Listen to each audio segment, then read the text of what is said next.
dirahmati Allah Subhanahu wa taala. Kembali kita bersyukur kepada Allah Subhanahu wa taala atas segala nikmat dan juga rahmatnya kepada kita di kesempatan pagi hari ini. Meskipun diguyur hujan tadi, kita menyempatkan juga untuk datang ke sini, ke masjid yang sama-sama kita cintai, guna melanjutkan kajian kita, kajian rutin bersama guru kita Ustadz Maududi Abdullah LC Hafizahullah Ta'ala di Fikih Asmaul Husna, mengenal Allah lebih dekat. Selanjutnya salawat dan salam kepada Rasulullah Sallallahu Alaihi Wasallam selaku uswah hasanah kita dalam kehidupan. Tidak bosan kita bermohon salawat dan salam kita senantiasa tersambung kepada seluruh keluarga beliau, kepada para sahabat-sahabatnya, dan tentunya kepada orang-orang yang senantiasa berpegang teguh kepada ajaran dan sunnah-sunnahnya hingga hari kiamat kelak. Taib jemaah Masjid Al-Hijrah yang dirahmati Allah Subhanahu wa taala dan juga para pemirsa Asil TV dimanapun antum dan antuna berada.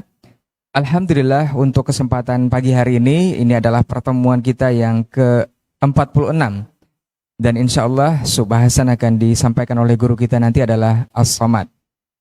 Untuk tidak memperpanjang mukaddimah, kita akan langsung saja minta kesediaan guru kita untuk materi lanjutan di kesempatan hari ini, dan kepada guru kita persilahkan falyatafadhal masykura wa mahjur.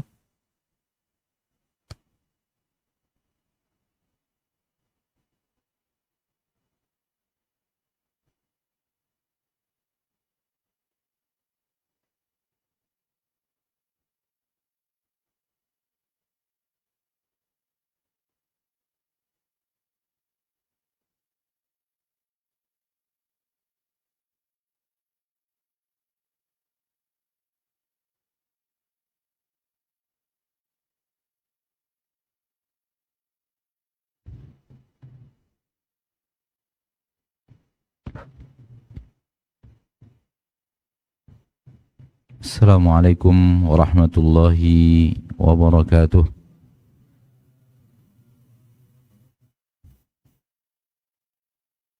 Innal hamdalillah nahmaduhu wa nasta'inuhu wa nastaghfiruh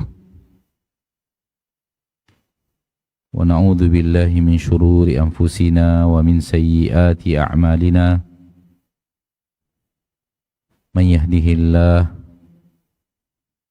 فلا مضل له ومن يضلل فلا هادي له. أشهد أن لا إله إلا الله وحده لا شريك له وأشهد أن محمدا عبده ورسوله صلى الله عليه وعلى آله وأصحابه ومن استنى بسنته واهتدى بهداه إلى يوم الدين. أما بعد. Mari kita bersyukur kepada Allah Rabb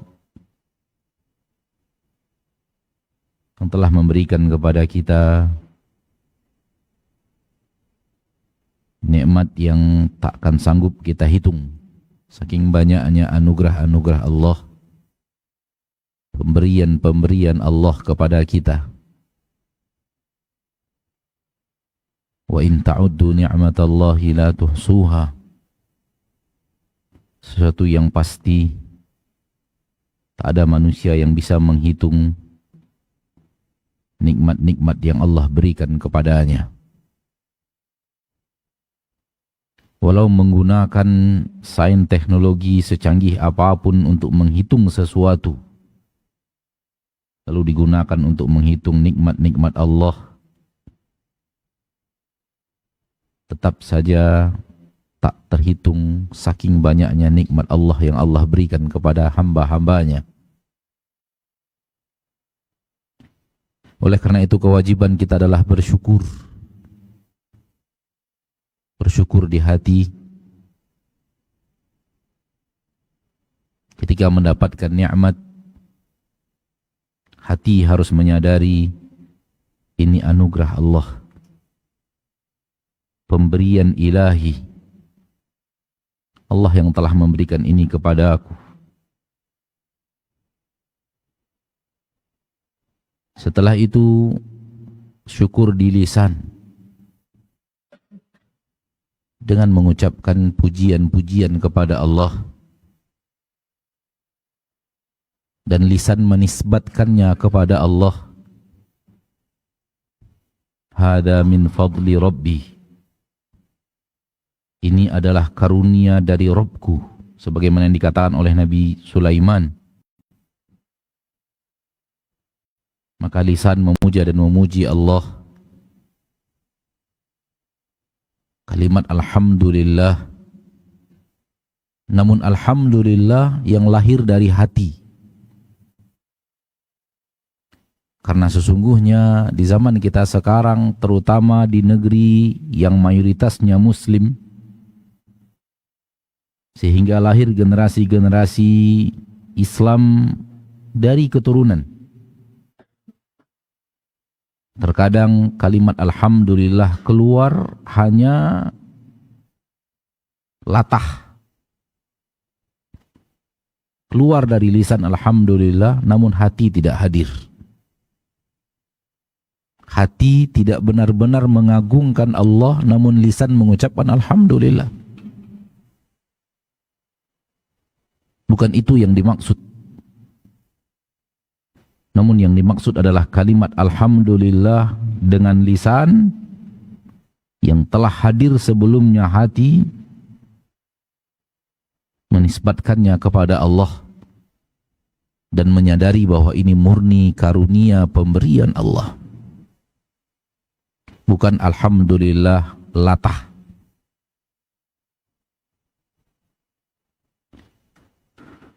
Kemudian syukur dengan amalan,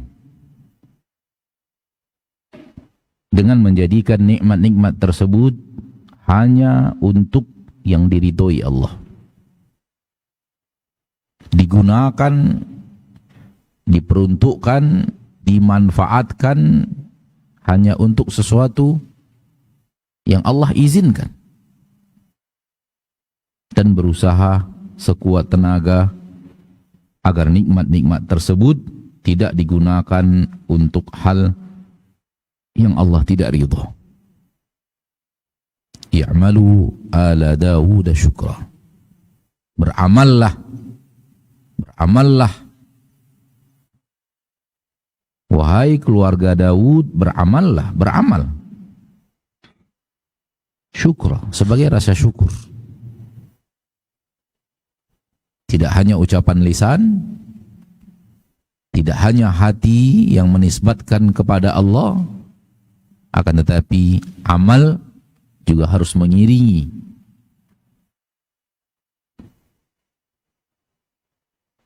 Apabila seseorang Anda berikan kepadanya aneka ragam pemberian,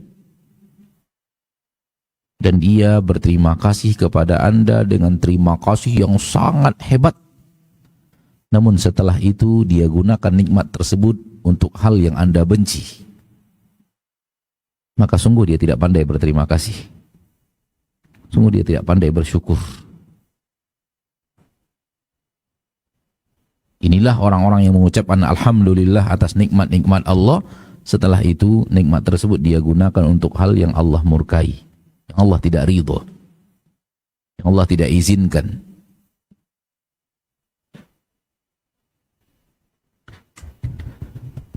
Pada hari ini, pada pagi hari ini, kita mungkin akan memperbanyak tanya jawab. Karena ana melihat kepala-kepala yang ingin tertunduk. Padahal baru mulai muqaddimah. Ada pelupuk-pelupuk mata yang sudah berat untuk diangkat.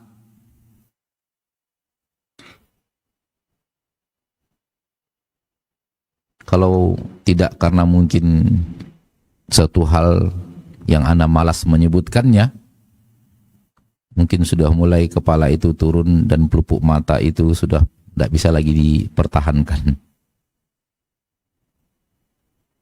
Sepertinya Ramadan banyak yang begadang untuk ketaatan, sehingga subuh ini sambil anak ngomong ini masih ada pelupuk mata yang turun dari tempatnya. Sementara kita ingin bicara tentang Allah dalam keadaan ngantuk.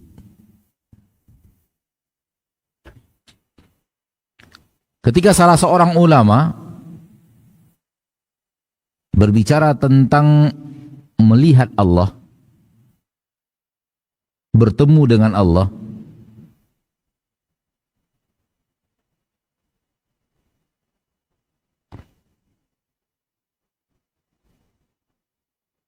nada bicaranya itu bergetar,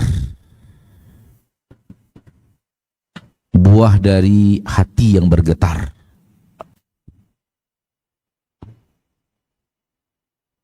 Sehingga terwujud di dalam nabaratus saut, getaran suara.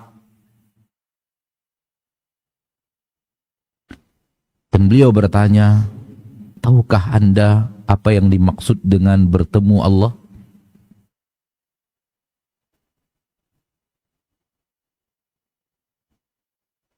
Tahukah Anda apa itu bertemu dengan Allah? Mengertikah Anda maksud bertemu dengan Allah? Dengan suara yang bergetar. Getarnya orang yang mengerti apa yang dia maksud. Menyelami makna dari kata-katanya. Lalu beliau mengatakan, bertemu dengan Allah itu adalah segala-galanya.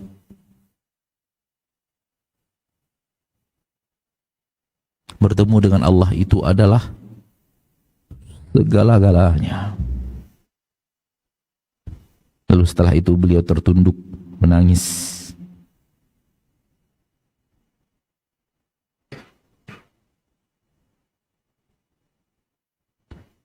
Oleh karena itu, hal yang merupakan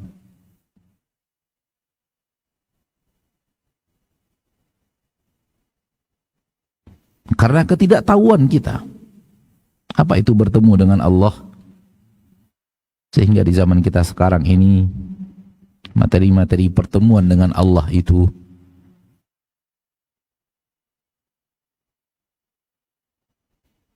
banyak yang tidak berminat, banyak hati yang menjauh darinya, dan kita tidak ingin bicara tentang Allah dalam keadaan terpaksa, dan kita juga tidak ingin memaksa orang untuk harus bicara tentang Robnya. Maka pada pagi hari ini kita akan membahas tak panjang-panjang. Kita lanjutkan dengan tanya jawab, karena tanya jawab agak sedikit segar kayaknya, nggak tahu kenapa. Oleh karena itu, saudaraku, saudariku yang menyimak acara ini melalui media yang dimudahkan Allah, silahkan kirimkan pertanyaan Anda. Bagi antum yang hadir di majelis ini juga hal yang sama, silahkan tuliskan pertanyaan. Dahulukan pertanyaan yang sesuai dengan materi. Apabila pertanyaan yang sesuai dengan materi telah habis, silahkan dilanjut dengan pertanyaan. Silahkan dilanjutkan dengan membaca pertanyaan lain walau tidak berhubungan dengan materi. Selagi kita punya ilmu untuk menjawabnya, insya Allah kita akan jawab sesuai dengan ilmu yang diberikan Allah kepada kita dari Al-Quran, daripada hadis, dari perkataan para ulama atau fatwa para ahli ilmu. Sejauh ilmu yang kita miliki, Allah mudahkan, kita kuasai, maka kita jawab. Kalau tidak, kita katakan Allahu a'lam, karena menjawab tanpa ilmu adalah ummul khaba'ith, ibunya dosa, ibunya hal yang jelek adalah bicara tanpa ilmu. Tidak ada kesesatan di permukaan bumi melainkan berasal dari ibunya ini, berbicara tanpa ilmu. Tak ada ayat-ayat Allah berbicara tentang itu, tak ada hadis-hadis berbicara tentang itu, tak ada para ulama yang berbicara tentang itu, lalu dia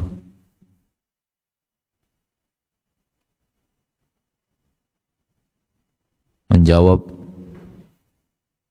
berfatwa sesuka hatinya, sesuka syahwat dan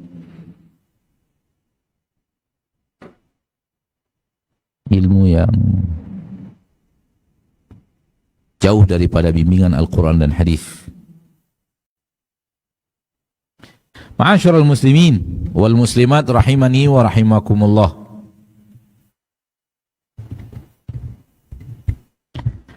Kita ini diciptakan Allah dari tidak ada menjadi ada. Ya atau tidak? Kita ini diciptakan Allah?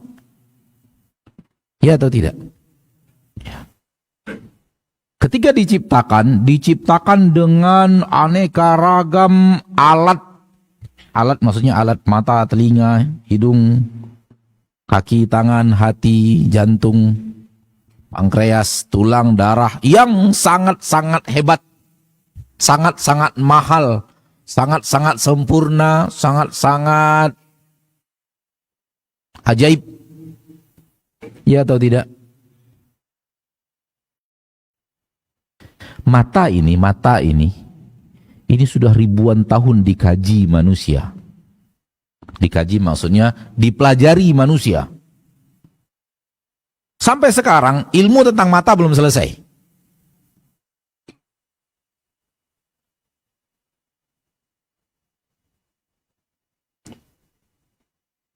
Padahal sudah dikaji ribuan tahun.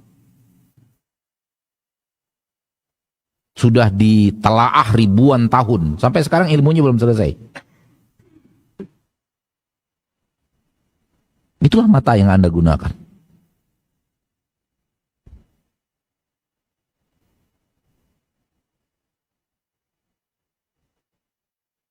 Ribuan tahun, ribuan orang, jutaan orang mencoba untuk mengetahui mata, belum selesai sampai sekarang ilmunya. Masih ada penemuan.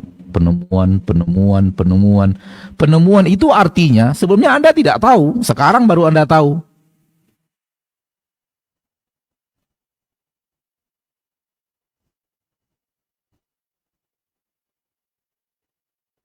Hal yang sama dengan aneka ragam anggota tubuh yang Allah berikan kepada kita. Sempurna, Masya Allah.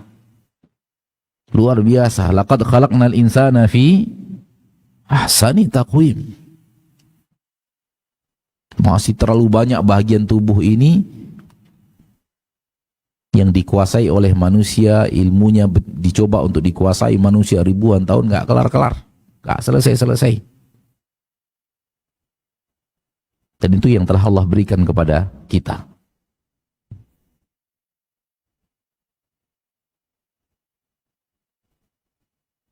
Anda ingin mengatakan bahwa anugerah yang Allah berikan kepada kita dengan kita diciptakan itu demikian hebat. Kenapa kita tidak patuh dan taat kepadanya? Apa yang membuat kita malas untuk sami'na wa ata'na?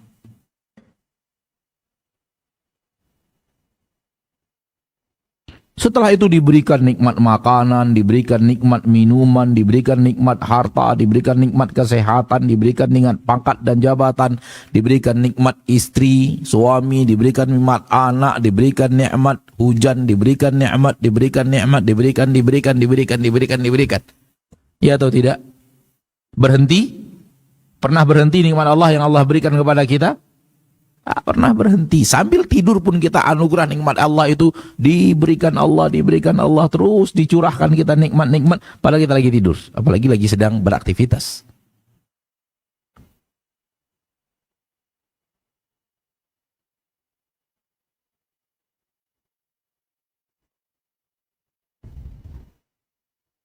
Diturunkan kepada kita Al-Quran, diutus kepada kita Rasul tercinta untuk menerangkan ini loh yang baik yang harus kalian kerjakan. Kalau kalian berjalan di atas hal yang baik ini, hidup kalian nikmat, ujungnya juga nikmat. bernama surga.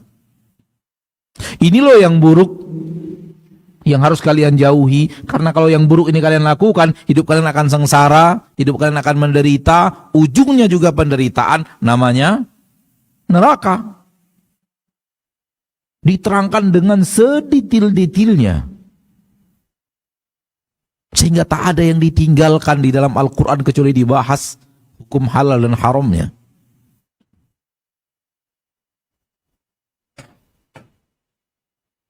Hai manusia, ini loh bimbingan hidup kalian. Begini caranya kalau pasang baju, begini caranya kalau tidur, begini caranya kalau makan, begini caranya kalau begini caranya kalau begini, begini caranya kalau ingin melakukan ini, begini caranya kalau diterangkan sejelas-jelasnya, tak ada yang ditinggalkan. Ini harus dijauhi. Jangan lakukan ini, jangan lakukan ini. Karena kalau engkau lakukan ini, engkau akan menderita, engkau akan sengsara, engkau akan bertengkar, engkau akan dibunuh orang, engkau akan masuk penjara, engkau akan terakhir masuk neraka. Ya atau tidak?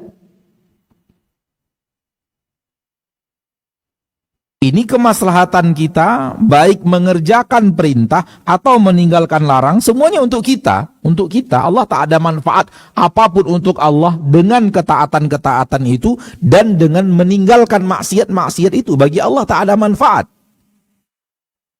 Murni kasih sayang Allah.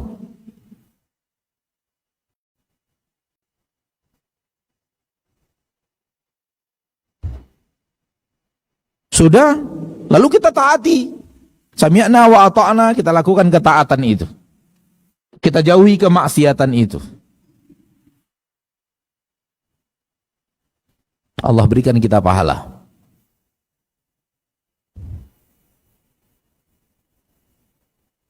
Dengan adanya pahala nanti, Allah siapkan surga.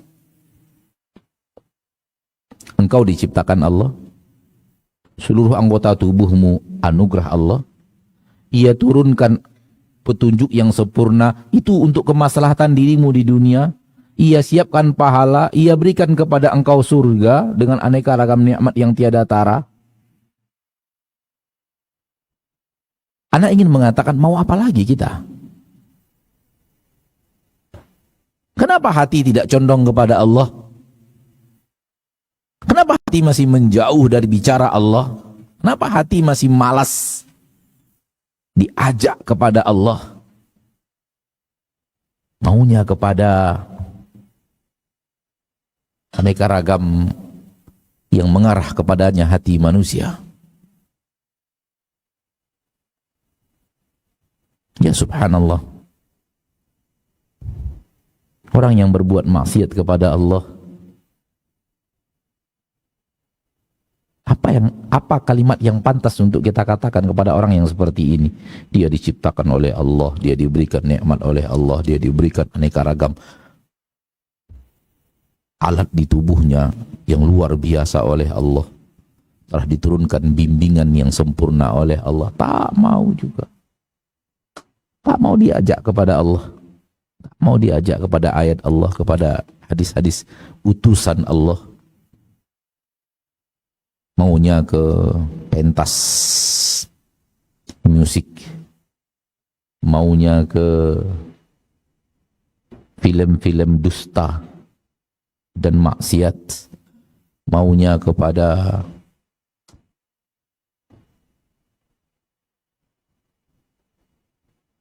oleh karena itu Rabb kita siapkan azab. Rabb kita juga siapkan apa? Azab. Ada orang yang tak pantas lagi untuk dirahmati. Semoga bukan kita. Amin ya rabbal alamin. Bahasan kita di pagi hari ini insyaallah tidak panjang, tentang As-Samad.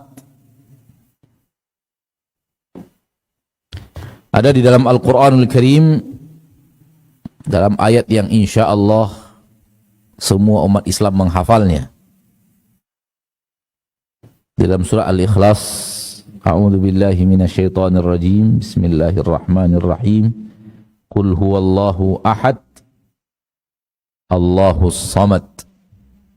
Lam yalid wa lam yulad wa lam yakun lahu kufuwan ahad.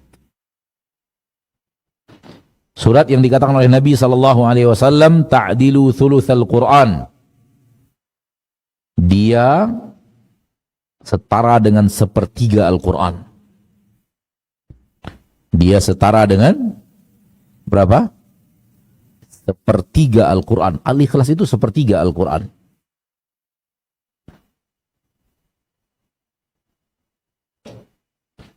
Isi kandungan Al-Quran 3. Isi kandungan Al-Quran itu 3. Satu, bicara Allah.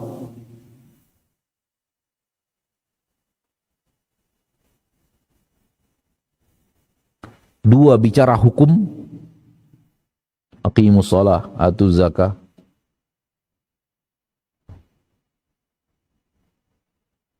Ya ayyuhalladzina amanu idza tadayantum bidainin ila ajalin musamman faktubuh. Bicara hukum. Dzalika kafaratu aymanikum idza halaftum. Bicara hukum. Walakum nisfu ma taraka azwajukum illam yakun lahunna walad. Bicara hukum. Isi kandungan Al-Quran yang kedua apa? Hukum. Ini boleh, ini harus kerjakan, ini tinggalkan, ini yang harus. Isi kandungan Al-Quran yang ketiga, kisah. Kisos. Kosos, maaf. Kosos. Cerita-cerita. Cerita tentang Nabi Adam dan Iblis. Sujudnya malaikat. Cerita Nabi Nuh dan kapal Nabi Nuh yang memuat seluruh jenis hewan yang diombang-ambing oleh air yang sampai ke puncak gunung. Cerita Nabi Saleh dan kaumnya, Nabi Hud dan kaumnya, cerita Nabi Syuaib, cerita Nabi Yusuf, cerita Nabi Musa dan Fir'aun, terus Nabi Isa. Ini 3 kandungan Al-Quran. Satu apa tadi? Bicara tentang Allah. 2, bicara hukum. 3, kisah-kisah. Qul huwallahu ahad mewakili bagian pertama secara keseluruhan. Inti daripada pembicaraan tentang Allah ada pada Al-Ikhlas. Seluruh pembicaraan Al-Quran tentang Allah, kandungannya ada di dalam surah Al-Ikhlas. Oleh karena itu, kata para ulama, Al-Ikhlas setara dengan apa? Sepertiga Al-Quran.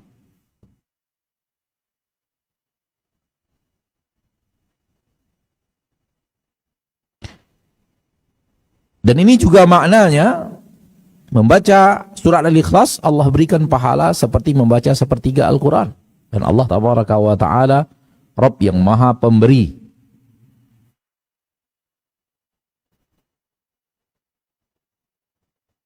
Dan juga tidak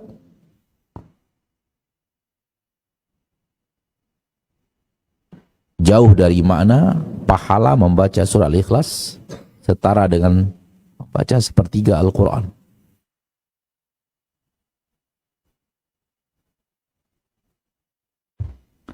Apa makna As-Samad?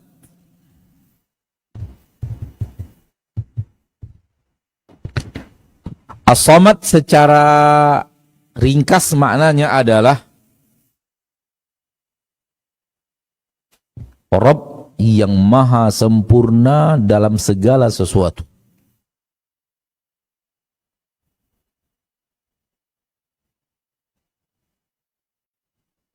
Rabb yang maha sempurna dalam segala sesuatu sehingga tidak membutuhkan apa-apa, dan semua butuh dia.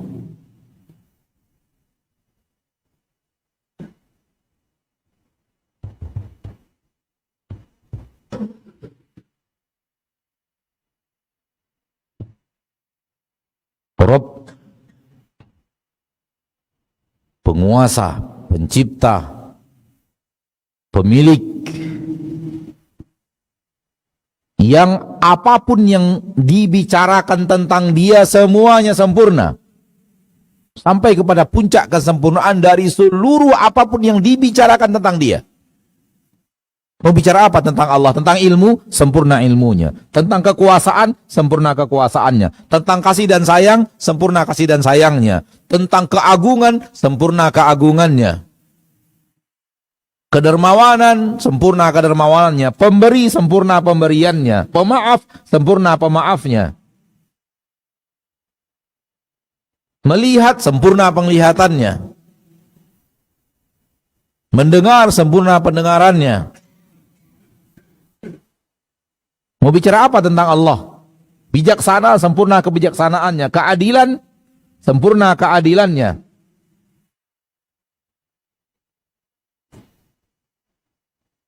Memberi rezeki, sempurna sifat memberi rezekinya.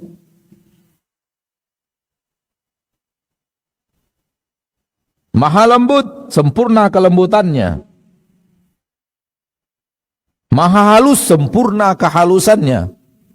Maha indah, sempurna mau bicara apa tentang Allah? Kesempurnaan ada di dalam seluruh yang dibicarakan tentangnya, sehingga tak membutuhkan siapa-siapa, dan semua butuh dia.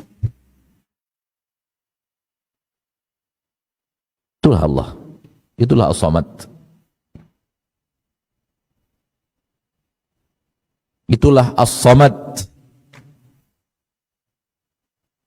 Oleh karena itu, nama As-Samad tidak boleh diberikan kepada selain Allah. Nama As-Samad tidak boleh diberikan kepada selain Allah. Karena tidak ada Samadiyah kecuali hanya milik Allah Rabbul Izzati wal Jalalah.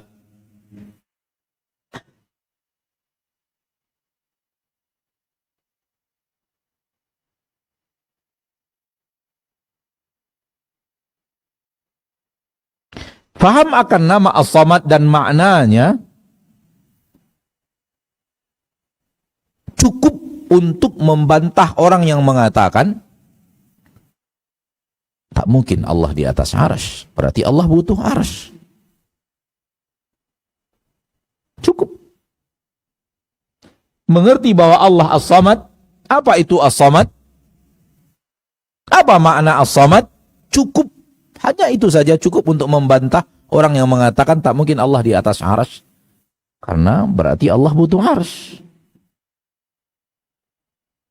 Kalimat Allah butuh arsy telah dibantah oleh keyakinan kita Allah As-Samad.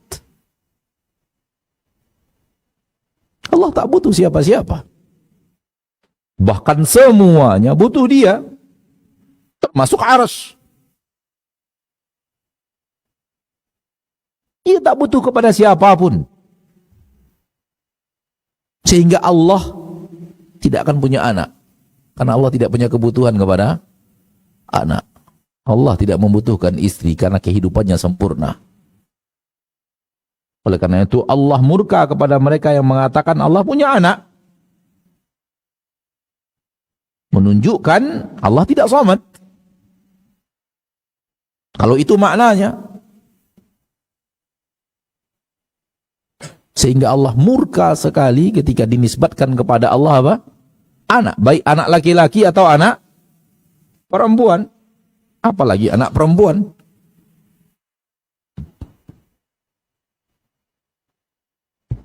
Keyakinan masa lalu malaikat-malaikat itu anak-anak perempuannya Allah.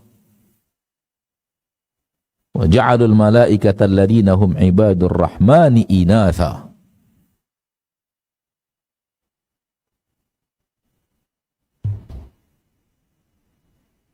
Uzair, anak laki-lakinya Allah. Al-Masih Isa, anak laki-lakinya Allah. Ta'ala Allah amma yaquluna 'uluwan kabira. Ini bertabrakan dengan As-Samad.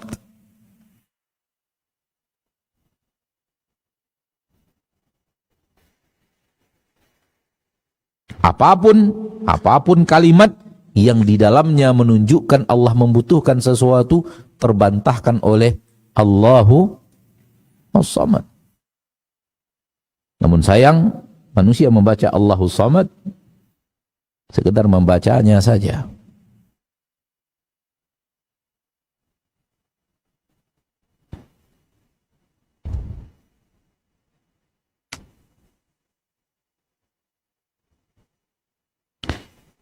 Di dalam pembicaraan para ulama tentang asal kalimat as-samad, apa maknanya dalam peletakan bahasa Arab? Dalam bahasa Arab, as-samad, kalimat as-samad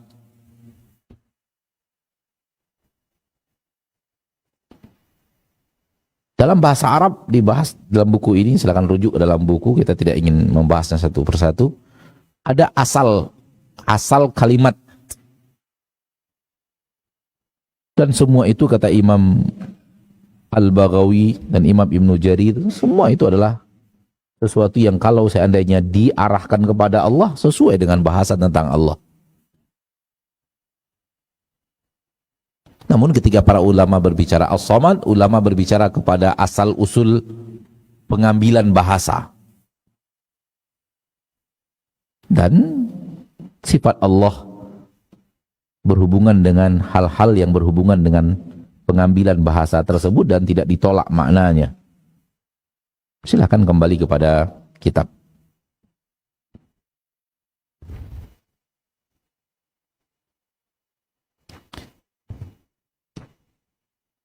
Kita bawakan satu pendapat Imam Ibnu Jarir At-Tabari di dalam tafsir dari Abdullah Ibnu Abbas radhiyallahu anhuma ketika ditanya as-samad itu apa?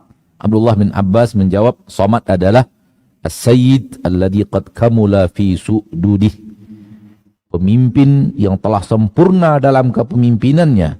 Wasyarif alladhi qad kamula fi syarafih. Yang maha mulia, yang sempurna dalam kemuliaannya. Wal azim alladhi qad kamula fi azamatih. Yang maha agung, sempurna dalam keagungannya. Wal halimu alladhi qad kamula fi hilmih. Dan yang maha lembut, yang sempurna dalam kelembutannya. Wal ghani alladhi qad kamula fi ghina, maha kaya yang maha sempurna dalam kekayaannya. Wal jabbar alladhi qad kamula fi jabarutih, yang maha perkasa yang telah sempurna dalam keperkasaannya. Wal alim alladhi qad kamula fi ilmi, yang maha berilmu, yang sempurna dalam keilmuannya. Wal hakimin alladhi qad kamula fi hikmatih, maha bijaksana, sempurna dalam kebijaksanaannya. Wa huwa alladhi qad kamula fi anwa'i syarafi was su'dud, yang sempurna dalam seluruh aneka ragam kemuliaan dan kepemimpinan. Wa huwa Allah subhanahu, hadhihi sifatuhu la tambaghi illa lahu. Inilah dia Allah subhanahu wa ta'ala yang sedang kita bicarakan. Ini sifatnya dan tak boleh kecuali hanya untuk dia sifat ini. Dan apa yang dikatakan oleh Abdullah bin Abbas radhiyallahu anhuma baru sebagian kecil tentang Allah. Tidak bisa kita bicara yang kita katakan tadi bahwa semua yang berhubungan dengan Allah kesempurnaan. Itulah dia as-samad. Dan yang dikatakan oleh Abdullah bin Abbas tentang Allah dalam poin yang tadi kita bacakan itu baru sebagian kecil tentang Allah.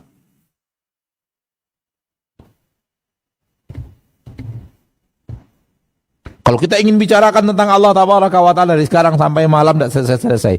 Berhubungan dengan ini, berhubungan dengan ini, berhubungan dengan ini, berhubungan dengan ini. Semuanya apa? Sempurna. Sampai kepada puncak kesempurnaan. Itu pun ilmu manusia tentang Allah, baru ilmu kita tentang Allah. Ilmu ulama lebih lagi daripada kita karena mereka lebih mentalaah tentang Allah jauh lebih dalam daripada kita. Itu baru ilmunya kita. Di ulama zaman sekarang, ulama zaman dahulu lebih lagi ilmunya tentang Allah. Para sahabat lebih berilmu lagi tentang Allah. Nabi tercinta Muhammad SAW lebih berilmu lagi tentang Allah Tabaraka wa Ta'ala, dan kumpulkan semua ilmu manusia tentang Allah, itu baru secuil kecil ilmu tentang Allah yang Allah beritahu kepada manusia yang tersembunyi lebih banyak.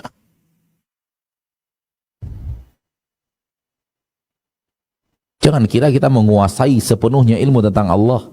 Tidak. Allah menekankan di dalam ayat kursi tentang Allah Tabaraka wa Ta'ala, وَلَا يُحِيطُونَ بِشَيْءٍ مِّنْ عِلْمِهِ إِلَّا بِمَا شَاءَ. Kalian tidak menguasai ilmu tentang Allah kecuali kadar yang Allah inginkan kalian kuasai. Kalian tidak bisa menguasai ilmu tentang Allah, nggak bisa. Terlalu besar Allah untuk kalian tahu ilmu tentang Dia. Terlalu hebat Allah untuk dibicarakan lisan. Yang kalian bicarakan sekarang tentang Allah, itu hanya kadar yang Allah inginkan kalian tahu tentang Dia. Dan kadar yang Allah ingin tahu kalian, Allah ingin kalian tahu tentangnya, itu pun Allah katakan, wa ma utitum minal ilmi illa qalila. Yang itu hanya kadar yang sedikit. Apabila kita hadirkan ini, kita hadirkan as-samad di dalamnya, oh, siapa Allah yang sedang kita bicarakan itu? Itulah Dia Rabb yang kita rukuk dan sujud kepadanya. Semoga di akhirat kita melihat kepadanya. Amin ya rabbal alamin. Naam. Sudah beberapa kepala turun. Kita cukup sampai di sini materi pada pagi hari ini, dan kita lanjutkan dengan menjawab beberapa pertanyaan. Dan Ana minta kepada pembawa, kepada host untuk membicarakan terlebih dahulu pertanyaan yang berhubungan dengan materi atau yang berhubungan dengan Allah dan akidah tentang Allah Tabaraka wa Ta'ala. Sekiranya habis, silahkan membacakan pertanyaan lain walau tidak berhubungan dengan materi. Dan kepala-kepala yang tertunduk karena ngantuk silahkan berwudu. Tafadhal berwudu. Jangan sampai Ana suruh berdiri. Jangan sampai aura kantuk antum mempengaruhi berdiri. Silahkan berwudu. La aib, tidak ada aib. Karena kantuk itu tanda bahwa antum itu bukan Rob. Antum ngantuk itu tanda bahwa antum bukan Rob. Antum itu makhluk, wajar ngantuk. Antum tidur itu tanda bahwa antum bukan ilah. Rob dan ilah tidak boleh, tidak bisa ngantuk. Tidak ngantuk dan tidak juga tidur. Kalau Rob ngantuk, siapa yang ngatur alam? Siapa yang mengatur matahari, planet yang begitu besar? Siapa yang mengatur hujan, awan, angin? Maka Allah Tabaraka wa Ta'ala la yanam wa la yanbaghi lahu an yanam. Allah tidak ngantuk, la ta'khudhuhu sinatun wala naum. Kalau antum ngantuk itu wajar. Tapi jangan di dalam majelis ilmu dilanjutkan sampai tidur. Harus dilawan. Harus dilawan. Ini ilmu, apalagi ilmu tentang Allah. Barakallahu fiikum. Nah. Barakallahu fiik, jazakallahu khairan untuk materi kita di kesempatan hari ini. Dan seperti yang sudah disampaikan oleh guru kita akan menjawab beberapa pertanyaan yang sudah masuk di layanan WhatsApp kita di 081175500606. Dan untuk pertanyaan dari jamaah juga bisa dituliskan dan disampaikan ke depan. Kita bacakan dulu pertanyaan dari layanan WhatsApp yang sepertinya berhubungan untuk tema kita hari ini. Assalamualaikum warahmatullahi wabarakatuh, Ustaz. Waalaikumsalam warahmatullahi wabarakatuh. Ustaz, bolehkah seseorang itu meminta sesuatu kepada Allah Subhanahu wa Ta'ala dengan menyebut Al-Wakil, lalu meminta dengan perantara kepada orang soleh yang sudah meninggal, karena sesuai dengan arti Al-Wakil itu sendiri, artinya yang menjamin. Nah, Ustaz. Meminta kepada orang yang sudah meninggal, syirik. meminta kepada orang yang sudah meninggal syirik. Apapun permintaan itu.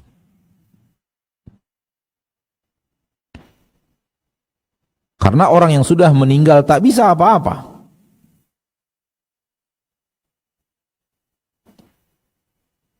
Dia tidak bisa mandi sehingga kita mandikan. Dia tidak bisa memakai pakaian sehingga kita kafani. Dia tidak bisa berjalan sehingga kita bopong. Ya atau tidak? Lalu kenapa setelah dia di dalam kubur, dia bisa ini, bisa itu, bisa ini, bisa itu.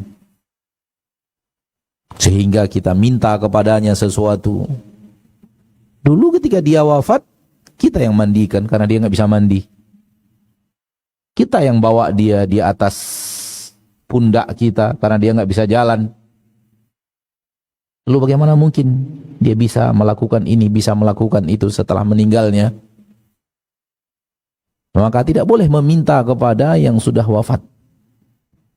Walau yang sudah wafat itu bernama Nabi Muhammad sallallahu alaihi wasallam, tak boleh meminta kepadanya, ya Rasulullah, engkau adalah makhluk yang paling mulia ya Rasulullah,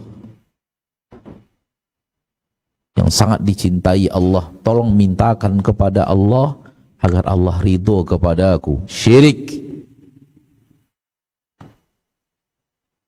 Ya Rasulullah, mintakan kepada Allah agar Allah mengampuni dosa-dosa aku. Syirik.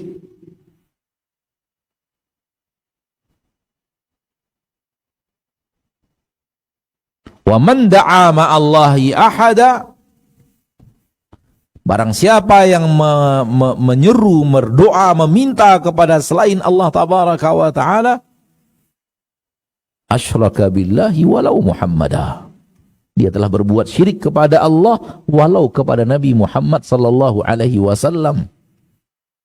Maksudnya adalah orang yang sudah meninggal. Asyraka billahi walau Muhammadah.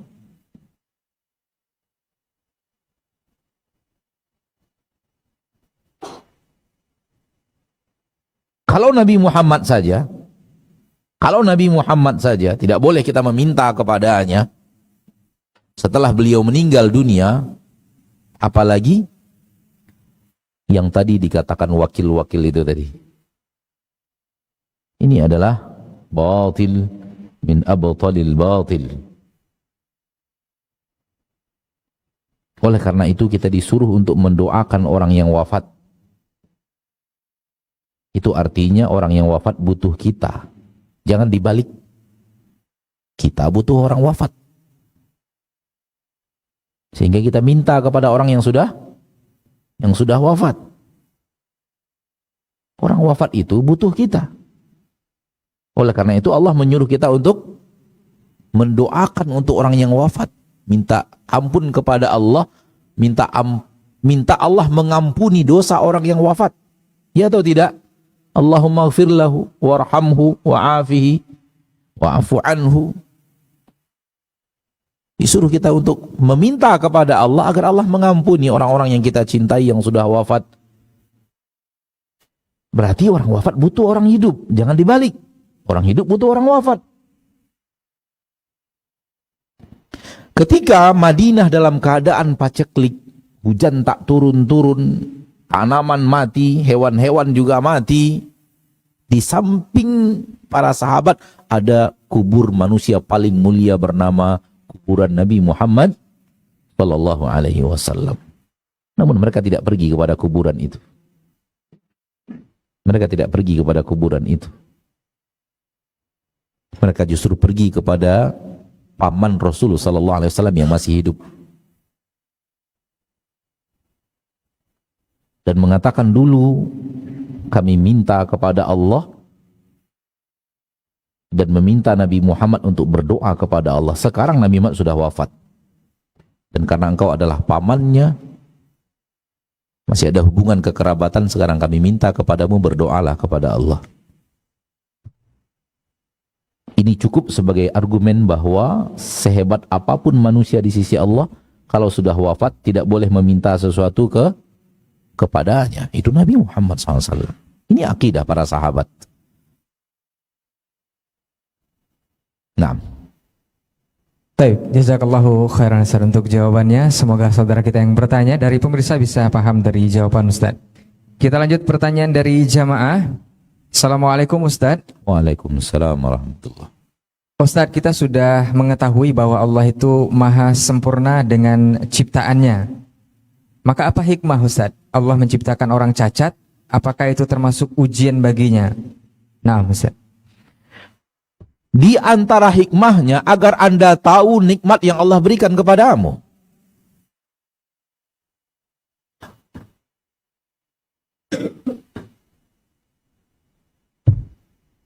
Di antara hikmah kenapa Allah ciptakan ada makhluk yang cacat, agar engkau tahu betapa hebatnya anugerah Rabbmu kepada dirimu.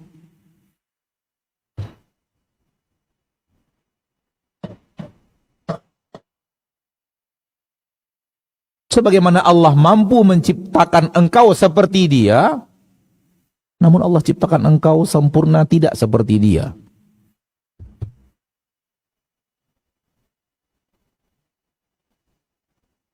Soal bagaimana Allah memperlakukan Dia, Allah pasti adil dalam perlakuan dan maha adil dalam memperlakukan.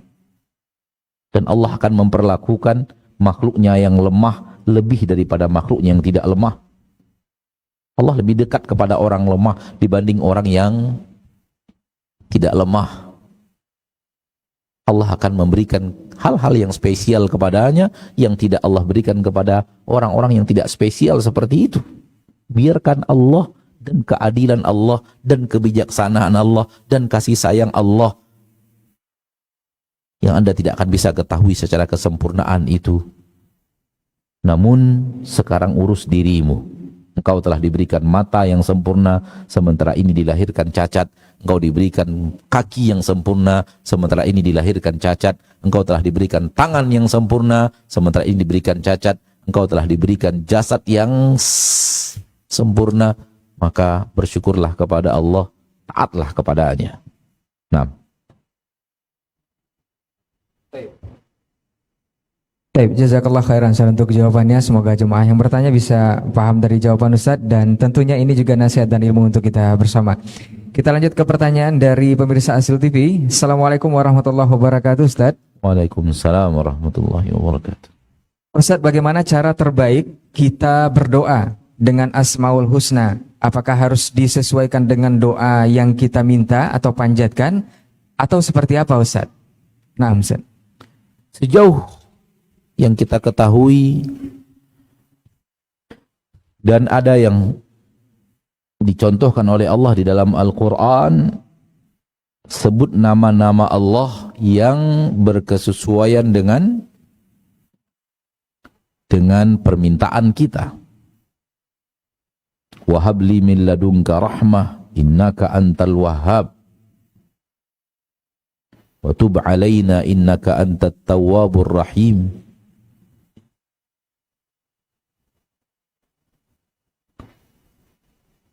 Waftah bainana wa anta khairul fatihin. Begitu dan begitu juga yang disampaikan oleh para ulama kepada kita. Ketika meminta kepada Allah rezeki, panggil Allah dengan nama Allah Ar-Razzaq. Ketika minta maaf kepada Allah, panggil Allah dengan nama-nama Allah yang berhubungan dengan sifat Allah yang pemaaf. Al-Ghafur, Al-Ghaffar.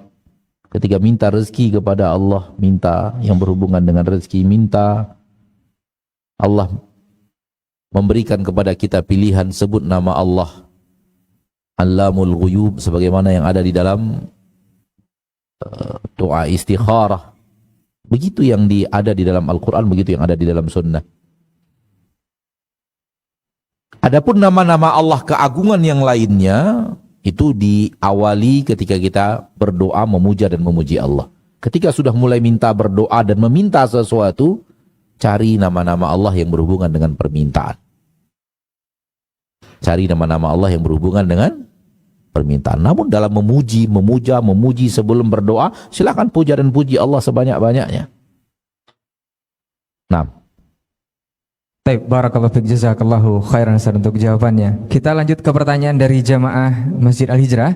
Assalamualaikum Ustaz. Waalaikumsalam warahmatullahi. Ustaz, ana pernah mendengar bahwa kalimat akbar itu adalah bentuk sighah mubalaghah yang bermakna sesuatu yang melampaui batas. Maka apakah makna Allahu Akbar itu adalah Allah Maha Besar dan kebesaran Allah itu melampaui batas segala sesuatu? Mohon penjelasannya Ustaz. Jazakallahu khairan. Melampaui batas segala sesuatu maknanya adalah tak ada yang lebih besar daripada dia. Dialah yang paling besar. Itu makna Al-Akbar. Allah berkehendak tak ada yang lebih besar daripada dia. Sehingga seluruh makhluk yang dia ciptakan pasti lebih kecil daripada Allah. Allah berkeinginan seperti itu. Secara zat Allah yang lebih besar.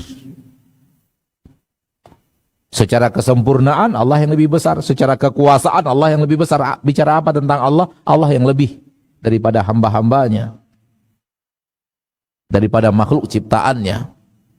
Langit dan bumi Allah ciptakan ini hanya dalam genggaman Allah nanti di hari akhirat. Hanya dalam genggaman Allah. Begitu yang Allah katakan di dalam Al-Quran kepada kita. Lihat besarnya Rabb.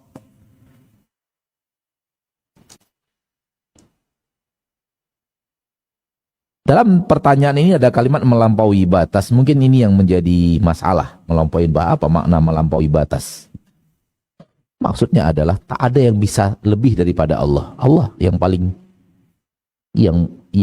segala-galanya, termasuk yang tadi yang kita bahas. Allah yang segala-galanya, yang dia yang memiliki kesempurnaan, tak ada yang lebih daripada itu.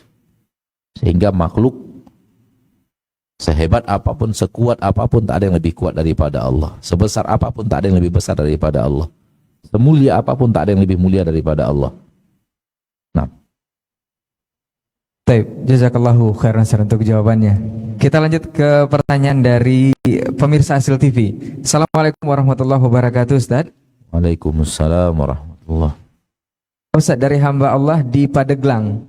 Ana mau bertanya Ustaz, apakah boleh berzikir itu hanya dengan mengingat nama Allah saja Ustaz, tanpa melafazkannya di lidah, seperti As-Somad tadi Ustaz? Jazakallahu khairan.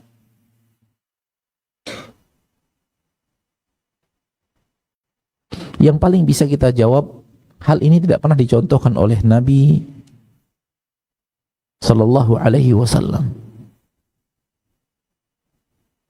Zikir bisa di dalam hati, bisa dengan dilafazkan dengan lisan, tidak dalam hati saja, dan yang dilafazkan dengan lisan, mulut bergerak, suara keluar, itu lebih afdol dibanding yang hanya di dalam hati. Karena yang dilafazkan dengan lisan ada kelebihan daripada yang hanya diingat di dalam hati. Apabila kita mengingat Allah di dalam hati kita, itu bagus. Bagus. Hati kita berusaha untuk ingat Rabb-nya dengan segala kesempurnaannya, ingat Allah dengan segala kemahakuasaannya, ingat Allah dengan segala kepemaafannya, dengan segala pemberi rezekinya. Namun yang ditanyakan di sini as-somad, lalu hati somad aja, somad gitu ya. Somad. Kalau hanya itu yang dimaksud, maka jawaban kita yang tadi tidak dicontohkan oleh Nabi kita tercinta Muhammad Sallallahu Alaihi Wasallam. Akan tetapi mengingat Allah dengan apa yang telah Allah bicarakan di dalam Al-Quran, apa yang dibicarakan Nabi SAW di dalam hadis, lalu diingat di dalam hati, itulah Allah. Seperti kita lagi melihat bulan, tatap bulan, nampak keindahan bulan, apalagi apabila bulan itu sudah sempurna purnamanya, ada keindahan yang luar biasa di dalam menatap bulan itu. Lalu kita ingat Allah, ini makhluk ciptaan Engkau ya Rabb, dipandang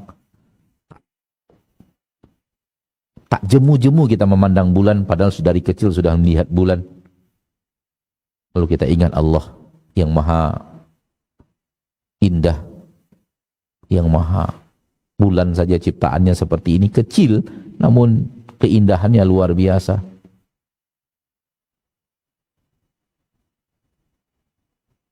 Kalau itu yang dimaksud mengingat Allah, bagus. Itu mengingat Allah di dalam diri. Dan Allah mengatakan dalam hadis qudsi, barang siapa yang mengingatku di dalam dirinya, maka aku akan mengingat dia di dalam diriku. Barang siapa yang menyebut aku di dalam majlis, maka aku akan menyebut dia di dalam majlis yang lebih baik daripada majlis itu. Maka kalau hanya ingat di dalam diri, itu juga bagus. Disebut juga bagus. Namun menyebutnya lebih afdal karena lebih daripada sekedar di dalam hati. Namun kalau yang dimaksud as-somad, as-somad, as-somad, as-somad di dalam diri, sebut berulang-ulang, maka itu tidak ada sunnahnya. Walau disebut dengan lisan berulang-ulang pun tidak ada sunnahnya. Tak ada contohnya dari Nabi kita tercinta mengulang-ulang nama-nama Allah dengan menyebut nama saja. Nah. Baik, barakallahu fiik, jazakallahu khairan untuk jawabannya dari pertanyaan pemirsa. Kita lanjut ke pertanyaan berikutnya. Masih soal zikir, Ustaz. Assalamualaikum warahmatullahi wabarakatuh, Ustaz. Waalaikumsalam warahmatullahi wabarakatuh. Semoga Allah Ta'ala merahmati Ustaz dan juga keluarga. Izin bertanya, Ustaz. Bagaimana hukumnya kita berzikir sambil mengerjakan pekerjaan lainnya, Ustaz? Seperti memasak dan pekerjaan rumah tangga lainnya. Apakah ini tidak menodai kesucian Asmaul Husna itu sendiri atau zikir itu sendiri? Barakallahu fiik. Ini adalah hal yang boleh. Lisan mengerjakan pekerjaan sementara anggota tubuh yang lain mengerjakan pekerjaan yang berbeda. Itu nggak ada masalah. Tidak ada aib di dalam masalah tersebut. Oleh karena itu kita tidak dilarang. Kita tidak dilarang oleh Allah Tabaraka wa Ta'ala untuk berzikir kepadanya dalam keadaan di mana keadaan itu bukan keadaan yang terlarang. Kalau keadaannya junub, terlarang kita berzikir. Kalau keadaannya di dalam toilet, terlarang kita berzikir. Maka ketika tidak ada larangan, maka itu bukan celaan. Sambil nyetir, berzikir. Sambil masak, berzikir. Lisan mengerjakan pekerjaan, sementara anggota tubuh yang lain mengerjakan pekerjaan yang berbeda, tidak jadi masalah. Allahu a'lam. Nah, jazakallahu khairan untuk jawabannya. Kita lanjut ke pertanyaan dari jamaah. Assalamualaikum, Ustaz. Waalaikumsalam warahmatullahi wabarakatuh. Ustaz, afwan, ini di luar tema. Anak soleh bisa memberikan amal jariah kepada orang tuanya. Pertanyaannya, Ustaz, apabila anak yang soleh itu meninggal, apakah amal jariah untuk orang tuanya terputus, Ustaz? Nah.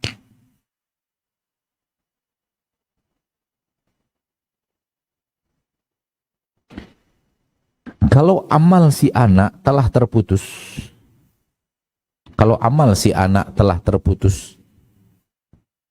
maka amal jariahnya juga akan terputus.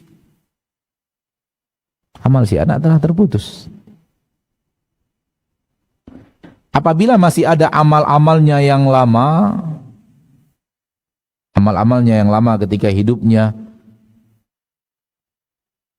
yang diajarkan kepada orang, dan apa yang diajarkan kepada orang itu adalah buah daripada apa yang kita ajarkan kepadanya, ini dia rentetan amal soleh yang bermula dari kita kepada anak, kemudian anak ajarkan kepada orang lain. Tidak tertutup kemungkinan kita yang mengajarkan anak cara yang benar dalam membaca Al-Quran, lalu si anak mengajarkan kepada orang lain, kemudian anak meninggal, rentetan ini tetap terjadi. Namun apabila diharapkan pahala jariah berikutnya setelah anak meninggal, habis karena amal si anak habis ketika dia meninggal. Tinggal lagi hal-hal yang berhubungan dengan apa yang dia kerjakan sebelum hidupnya, sebelum wafatnya, ketika dia masih hidup. Ketika itu adalah jariah, maka jariah akan mengalir terus. Namanya juga jariah. Baik, barakallahu fiik. Kita lanjut ke pertanyaan dari pemirsa Asil TV. Assalamualaikum, Ustaz. Waalaikumsalam. Izin bertanya, Ustaz. Setiap mempelajari bab Asmaul Husna, kita tahu setidaknya arti dari setiap nama Allah. Bagaimana kita menumbuhkan kejujuran dalam hati bahwa kita mengimani dan membenarkan nama-nama tersebut? Karena jujur juga Ustadz, hati sangat sering lalai dan merasa jauh dari yang namanya jujur, yang mana tercermin dalam kehidupan sehari-hari. Seperti kita lebih menggantungkan kemampuan diri sendiri dan luput dari nama Allah As-Somad tadi. Jazakallah khairan Ustadz untuk jawabannya. Rajin membaca Al-Quran dengan tadabbur. Rajin duduk di majelis ilmu, atau rajin membaca buku-buku yang berhubungan dengan ilmu, yang berhubungan dengan Allah. Ini akan melatih di dalam diri. Ini akan membuat jiwa itu semakin mudah dan terlatih untuk mengembalikan segala-galanya kepada Allah.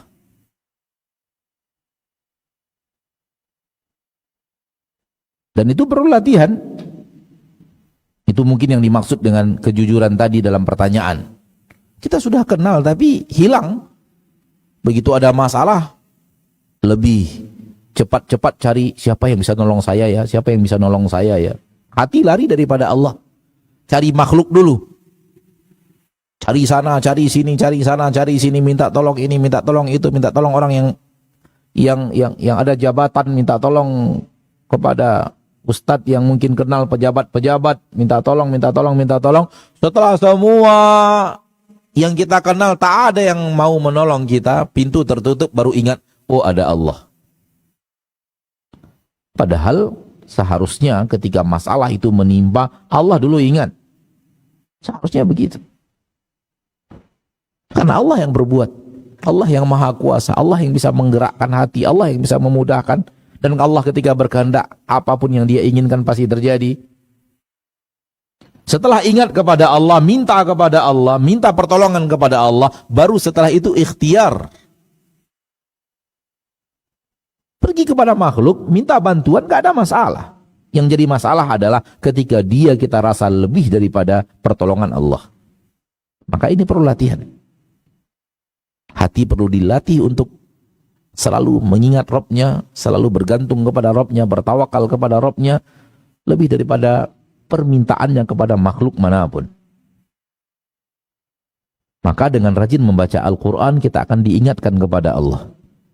Namun baca Al-Quran yang memang mengetahui maknanya, mentadabburi apa yang sedang kita baca. Sehingga jiwa ini ditarik terus kepada Allah, jiwa ini ditarik terus kepada Allah, hati ini ditarik terus kepada Allah. Tujuan hidup kita ditarik terus kepada Allah Tabarak. Ketika membaca Al-Quran itu yang terjadi. Namun sering kita yang saya maksud, orang banyak baca Al-Quran, baca hurufnya saja. Sehingga hati tidak ditarik kepada Allah ketika membaca Al-Quran itu. Terjadilah jarak yang jauh antara hati dengan Rabb. Di sini masuk makhluk. Sehingga akhirnya harapan hati kepada makhluk lebih daripada kepada Allah. Maka sebenarnya membaca Al-Quran, berzikir, duduk di majelis ilmu, membaca buku yang berhubungan dengan Allah, semua itu untuk melatih hati untuk selalu kepada Rabb-nya, selalu kepada Rabb-nya, selalu kepada Rabb-nya. Nah.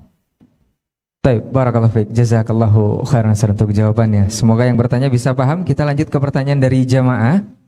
Assalamualaikum Ustaz. Waalaikumsalam warahmatullahi. Izin bertanya Ustaz. Ini sepertinya sudah mulai pertanyaan yang agak di luar tema Ustaz. Tafadhal. Dalam tarbiyah terhadap anak, apa hukum mencubit anak sedangkan kita sedang sholat? Dan anak juga sholat di samping kita. Namun sholatnya sambil bermain Ustaz dan dicubit. Naam Ustaz. Kalau bisa kita ingatkan anak tanpa mencubit, itu lebih afdol daripada mencubitnya. Kalau kita bisa ingatkan dia dengan gerakan lain selain apa? Selain cubitan. Dan anak kecil tidak akan bisa 1-2 kali kita ngomong dia akan sesuai dengan apa yang kita omongkan. Dia harus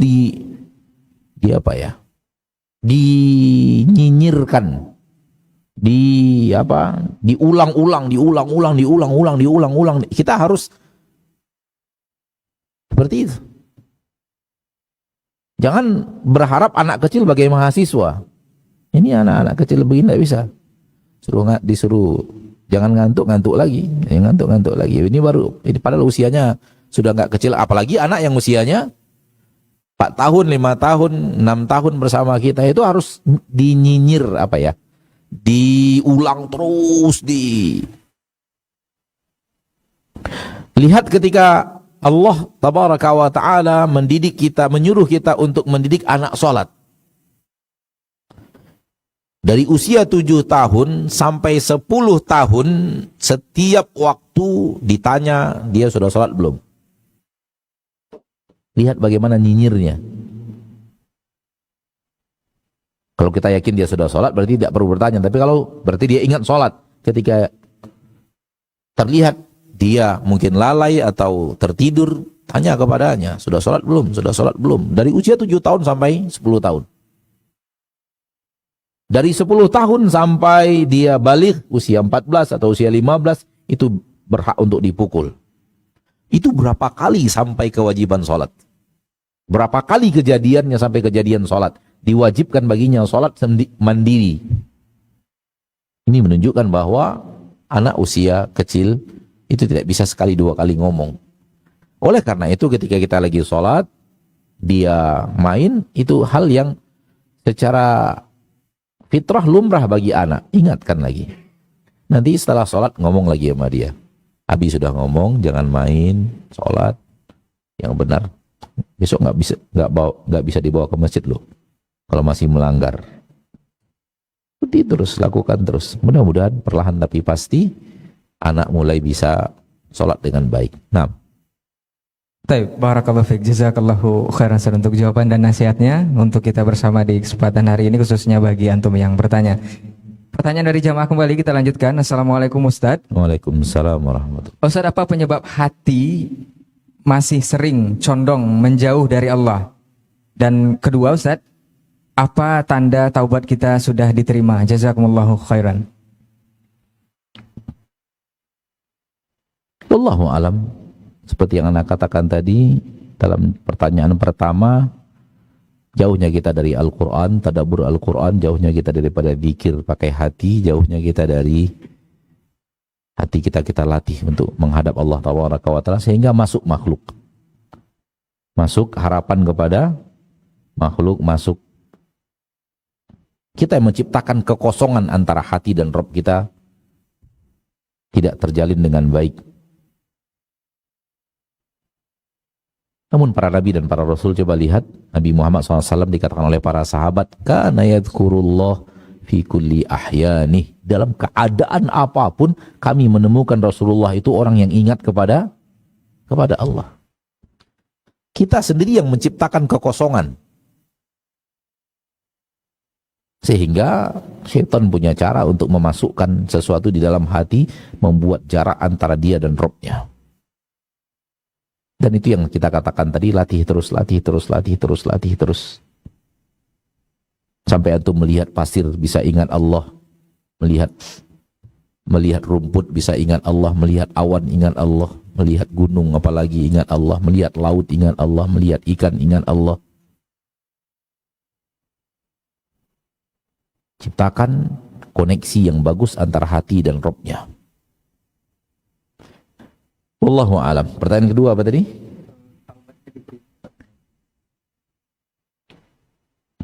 Ketika seseorang taubat, tak ada kata pasti dia diterima. Itu tidak ada.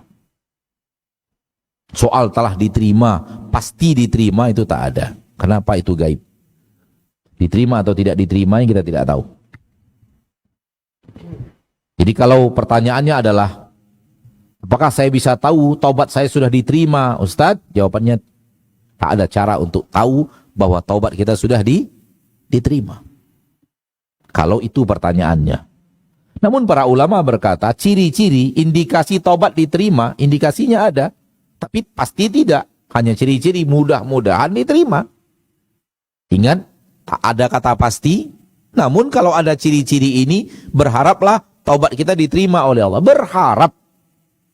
Mudah-mudahan diterima. Apa itu? Terjadi setelahnya hal yang lebih baik daripada sebelum bertaubat. Terjadi setelah taubat kebaikan-kebaikan yang lebih daripada sebelum kita bertaubat. Ini indikasi bahwa taubat kita mudah-mudahan diterima. Dengannya kita bisa berharap, mudah-mudahan taubat saya diterima oleh Allah. Mudah-mudahan akhirnya lahir husnudzon, taubat kita diterima. Soal pasti tak ada. Karena diterima tidak diterimanya itu ilmu gaib, dan tak ada wahyu yang turun kepada kita yang mengatakan bahwa taubat kita diterima oleh Allah. Beda ketika Nabi masih hidup. Ketika Nabi masih hidup ada wahyu yang sampai kepada beliau bahwa taubat si fulan diterima oleh Allah, taubat si fulan diterima oleh Allah tabaraka wa taala. Adapun yang ini tidak. Kita sudah berada pada posisi di mana tak ada lagi wahyu yang bisa menyampaikan kepada kita bahwa taubat kita diterima. Oleh karena itu, kewajiban kita adalah bertaubat dan berusaha memperbaiki amal, dan kemudian berhusnudzon Allah tabaraka wa taala menerimanya, dan yang Allah inginkan agar kita tetap di atas taubat itu sampai wafat. 6. Baik, jazakallah khair Ustaz untuk jawabannya. Kita lanjut ke pertanyaan berikutnya dari jamaah kita. Assalamualaikum Ustaz. Waalaikumsalam. Izin bertanya Ustaz tentang mahram bagi kita akhwat dan bagi ikhwan Ustaz. Saya masih belum mengerti Ustaz. Syukran jazakallah khairan Ustaz. Silakan kembali kepada Al-Quran surat An-Nisa ayat 23. Al-Quran surat An-Nisa ayat 23. Di situ Allah bicara mahram. Wanita-wanita yang Allah haramkan kita menikah dengannya. Itu dia mahram. Hurrimat alaikum ummahatukum wa banatukum wa akhawatukum. Diharamkan kepada kalian ibu kalian, anak wanita kalian, saudari-saudari wanita kalian. Itu namanya mahram. Orang yang Allah haramkan saya menikah dengan dia. Silakan kembali kepada Al-Quran surat An-Nisa ayat 23. Allah bicara di dalam Al-Quran surat An-Nisa, siapa wanita-wanita yang mahram bagi laki-laki. Kebalikannya adalah laki-laki mahram wanita. Kebalikannya.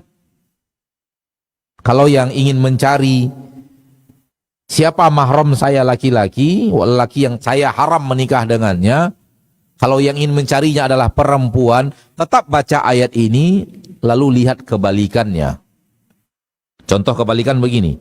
Hurrimat alaikum ummahatukum. Diharamkan untuk kalian ibu-ibu kalian. Berarti ini laki-laki. Allah bicara ayat untuk laki-laki. Hai laki-laki, ibu kalian mahram untuk kalian. Berarti wanita yang dia adalah ibu saya, mahram untuk saya. Kebalikannya, apabila perempuan membaca ayat ini, ibu, berarti ini siapa? Laki-laki siapa? Anaknya.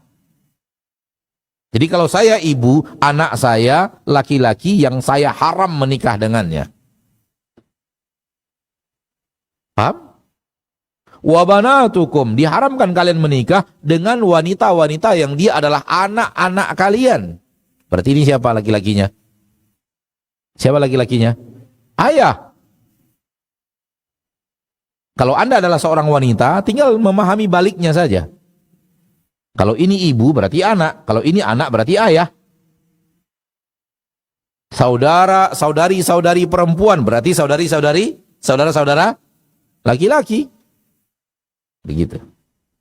Wallahu a'lam. Silakan kembali, ada 12 mahram mu'abbad, kemudian satunya dilarang menggabung saja. Nah. Baik, barakallahu fiik, jazakallahu khairan Ustaz untuk jawabannya. Semoga yang bertanya persoalan mahram bisa paham dari jawaban Ustaz, dan tentunya ini juga ilmu untuk kita bersama. Kita lanjut ke pertanyaan masih dari jamaah. Assalamualaikum warahmatullahi wabarakatuh Ustaz. Waalaikumsalam warahmatullahi wabarakatuh. Ustaz, apakah ketika kita telah selesai mengerjakan sholat witir di dalam tarawih Ustaz, apakah kita boleh mengerjakan sholat witir kembali di dalam tahajud di satu malam yang sama? Syukran Ustaz. Tidak boleh. Tidak boleh dua witir dalam satu malam. Tidak boleh. Kalau antum setelah selesai di masjid, sholat, berjamaah tarawih kemudian ditutup dengan witir, mau sholat tahajud lagi malamnya ketika bangun sebelum sahur, pendapat yang paling kuat insya Allah boleh.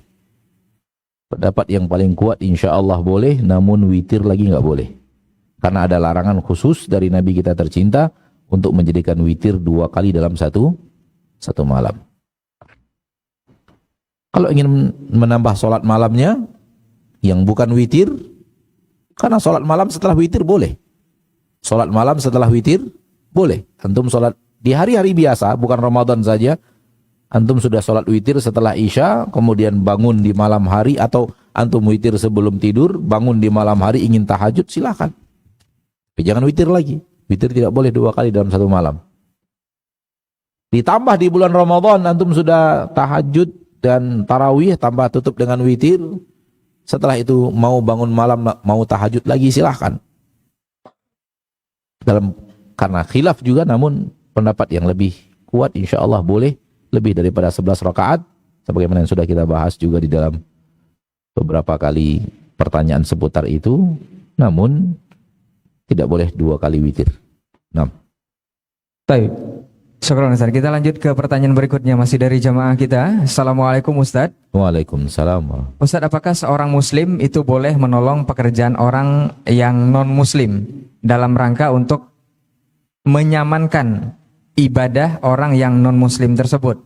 Seperti Ustaz memasang karpet di gereja, dan apakah ini termasuk tolong-menolong dalam keburukan? Jazakallahu khairan Ustaz. Kalau tolong-menolong di dalam kesyirikan, bukan lagi tolong-menolong dalam keburukan, lalu apalagi yang buruk? Kalau tolong-menolong dalam kesyirikan, tidak lagi dianggap tolong-menolong dalam keburukan. Lalu apa yang dianggap tolong-menolong dalam keburukan? Ayolah. Karpet yang Anda pasang itu digunakan untuk apa? Untuk berbuat syirik. Kalau itu tidak dianggap tolong-menolong dalam dosa, lalu tolong-menolong apa lagi yang dianggap dosa? Kalau puncaknya dosa, tidak dianggap tolong-menolong dalam dosa. Lalu apa lagi?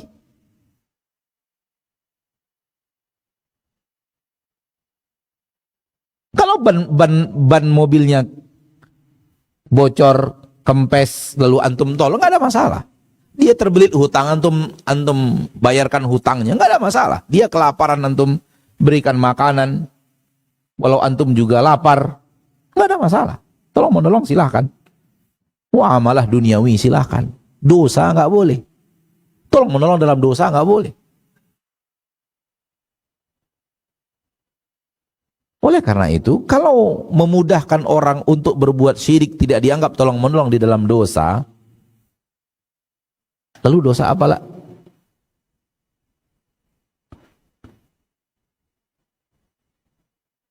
Masalahnya bahwa manusia itu sering menganggap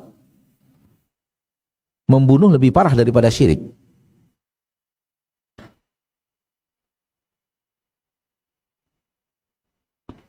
Sehingga ketika tolong menolong dalam syirik, ya tak sama dengan tolong menolong dalam membunuh. Kalau antum berikan kepadanya pisau untuk menyembelih orang, oh iya, ini tolong menolong dalam dosa. Lebih parah tolong menolong dalam syirik malah daripada itu. Wallahu a'lam. Nah. Baik, barakallahu fiik Ustaz. Kita lanjutkan ke pertanyaan berikutnya, masih dari jemaah kita. Assalamualaikum Ustaz. Waalaikumsalam. Ustaz, afwan izin bertanya, apakah ada mudaratnya Ustaz jika seseorang yang sukanya bercermin saja Ustaz? Nah Ustaz. Kalau dia perempuan boleh. Tapi kalau dia laki-laki, mengurangi kelaki-lakiannya. Kalau dia perempuan bercermin boleh. Karena itu sifat kewanitaan. Sifat keperempuanan. Dan jangan coba-coba laki-laki meniru-niru sifat perempuan. Laki-laki itu punya karakter hidup berbeda dengan karakter seorang perempuan. Oleh karena itu kalau antum punya istri rajin bercermin, alhamdulillah, berarti dia perempuan. Ya sebentar masuk mobil buka cermin, apalagi apa namanya, di di di pembatas matahari itu apa namanya itu? Yang bisa diturunin itu apa namanya itu? Nggak tahu apa namanya. Di mobil apabila kita duduk kan itu bisa diturunin kalau ada matahari, cahaya matahari bisa diturunin. Itu biasanya di sebagian mobil ada kacanya kan, cerminnya di baliknya itu. Nah kalau antum punya istri suka nurunin itu lalu memperbaiki jilbabnya, memperbaiki sesuatu, nggak ada masalah. Antum harus bersyukur punya istri yang rajin dandan. Lihat keadaan itu perempuan itu nggak apa-apa. Tapi kalau anak laki-laki larang, itu bukan sifat lelaki. Nah, Baik, barakallahu fiik, jazakallahu khairan untuk jawabannya. Semoga yang bertanya bisa paham. Kita lanjut pertanyaan terakhir dari jemaah. nah, Tapi bukan pertanyaan terakhir, Ustaz. Nih dari pemirsa masih ada, Ustaz. oh baik. Baik. Assalamualaikum warahmatullahi wabarakatuh, Ustaz. Waalaikumsalam Ustaz, warahmatullahi apakah muntah dengan tidak sengaja itu membatalkan puasa? Tidak. Syukur. Muntah dengan tidak sengaja tidak membatalkan puasa. Nah, Baik, ini pertanyaan terakhir dari pemirsa sepertinya, Ustaz. Assalamualaikum warahmatullahi wabarakatuh, Ustaz. waalaikumsalam. Dari hamba Allah di Sumatera Barat, Ustaz. Ustaz, Ana dulu pernah mengaji di sebuah surau di kampung Ana. Ada 3 konsep pelajaran di sana, Ustaz. Yang namanya takhalli, tahalli, dan tajalli. Apakah konsep seperti ini dibenarkan, Ustaz? Masing-masing artinya takhalli membersihkan diri dari sifat tercela, tahalli mengisi dengan sifat-sifat terpuji, dan tajalli itu mengalami penghayatan rasa keallahan, Ustaz. Nah, Ustaz. Soal nama, istilah tidak bisa diketahui sampai isinya apa. Sampai isinya apa? Karena ini adalah istilah yang dibuat. Ya. Ini adalah istilah yang dibuat oleh manusia. Ada takhliyah, takalli. Ada tahliyah, mengisi. Tahalli bil akhlaq, mengisi badan dengan akhlak yang mulia. Lalu tajliyah, tajalli, segalanya menjadi terang. Ini adalah istilah yang dibuat oleh manusia. Kalimat-kalimat istilah dalam, namun apa isinya? Isinya itu yang perlu, terutama di dalam yang terakhir, tajalli. Apa yang dimaksud dengan tajalli? Soal tahalli tadi dalam apa yang ditanyakan sepertinya hal yang secara garis besar lepas dari yang buruk mengisi dengan yang baik. Namun tajalli ini apa? Apakah hasilnya akan seperti apa? Ini butuh isi apa yang dipelajari, dari situ baru ada hukum. Bagi orang yang tidak tahu apa isinya, hanya sekedar mendengarkan, nggak boleh berbicara. Tidak boleh berbicara hukum sampai dia tahu apa sebenarnya yang sedang dipelajari, apa materi yang sedang dipelajari. Ya. Apa isi pelajaran itu? Apa yang dimaksud dengan takhalli? Apa yang dimaksud dengan tahalli? Apa yang dimaksud dengan tajalli? Kemana arahnya? Maka dari setelah tahu isinya, baru kita bisa bicara hukumnya.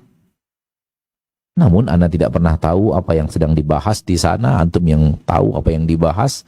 Karena Anda tidak tahu, maka Anda tidak boleh bicara. Secara bahasa Arab, itu adalah kalimat mengosongkan diri dari yang buruk-buruk. Oke? Itulah namanya takhalli. Diisi dengan yang baik. Mengisi. Itu disebut dengan tahalli. Orang yang punya akhlak-akhlak yang baik, itu namanya dia tahalla bil akhlaqil karimah. Dia bertahalli dengan akhlak yang mulia. Karena diisi badannya dengan pemaaf, pemurah, udah senyum, tidak suka ghibah, kemudian suka berzikir, kemudian suka menolong orang lain, kemudian suka tahajud, kemudian jujur. Ini adalah orang yang punya ya tahalla bil akhlakil karimah. Secara bahasa itu artinya. Namun istilah-istilah seperti ini butuh isi. Apa isinya? Kemana arah pembicaraannya? Setelah kita tahu isinya, baru orang yang tahu apa isinya baru boleh berbicara tentang boleh atau tidak bolehnya masalah itu. Namun sekedar istilah kita tidak bisa jawab karena kita tidak tahu. Kita hanya tahu namanya saja secara bahasa Arab karena Allah berikan kemampuan berbahasa Arab. Walau tidak banyak, namun itu istilah yang secara bahasa Arab diketahui. Ya. Maka ana tidak bisa menjawab. Kenapa? Karena ana tidak tahu isinya apa. Karena ana tidak tahu isinya apa. Kalau tidak tahu isinya apa, berarti ana tidak tahu apa hukumnya. Wallahu a'lam. Naam. Baik. Jazakallah khairan Ustaz untuk jawabannya. Semoga yang bertanya juga bisa paham dari nasihat Ustaz tadi. Kita lanjut ke pertanyaan berikutnya dari pemirsa Asil TV. Bismillah, Assalamualaikum warahmatullahi wabarakatuh Ustaz. Waalaikumsalam. Hamba Allah di Tangerang Ustaz. Ustaz, bagaimana cara mengembalikan semangat ibadah kepada Allah seperti baru berhijrah? Karena sudah beberapa tahun terakhir ana merasa putus dan sekarang semakin parah dan jauh dari Allah, dan merasa terasa hambar dalam setiap menunaikan ibadah, terutama sholat, bahkan jarang lagi ke majelis ilmu. Barakallahu fiik Ustaz. Izinkan ana menebak. Izinkan ana menebak. Namanya juga menebak.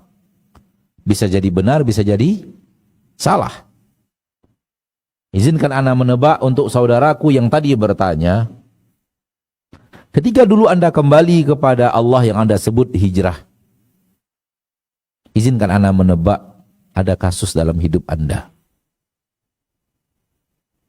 Dan kasus itu yang membuat anda berusaha mencari jalan keluarnya, dan anda temukan ternyata keindahan hidup untuk keluar dari kasus itu melalui duduk di majelis ilmu, dan mulailah anda berhijrah.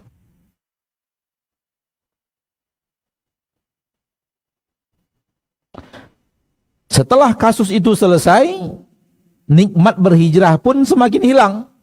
Kenapa? Karena kebutuhan hijrahnya, kebutuhan kasus.